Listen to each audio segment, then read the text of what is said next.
Hello' ভালনে সকলোৰে। আজি মানে মাছ আনিছিলে তো ভাবিলোঁ ভিডিঅ' এটাই বনাই দিওঁ। মাছখিনিত এনেকৈ হালধি আৰু নিমখ সানি লৈছোঁ।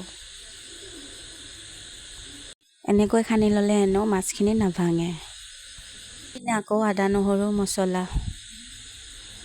লগতে আলু কাটি লৈছোঁ। তাৰপিছত কেৰাহী বহাই দিলোঁ। কেৰাহী গৰম হোৱাৰ পিছত তেল দি পেলাই এপিচ এপিচকৈ মাছখিনি ভাজি ল'ম।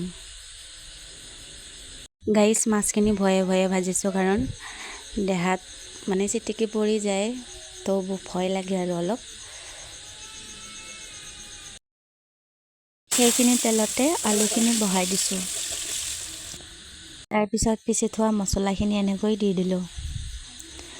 গাইছ, মই আনদিনা মাছ ভাজিলে মাছখিনি ভাঙে। আজি মনটো বহুত ভাল লাগিছে, অকণমানো ভঙা নাই। আলুখিনি ভাজি হৈ গ'ল, এনেকৈ পানী দি দিলোঁ। গাইছ, ইমান গৰম দেখিছেনে? মানে চৌকাত বনাইছোঁ যে খৰিত, সেইকাৰণে মানে গৰমটো অলপ বেছি। ফাইনেলি আমাৰ মাছৰ আঞ্জা ৰেডি। Bye bye.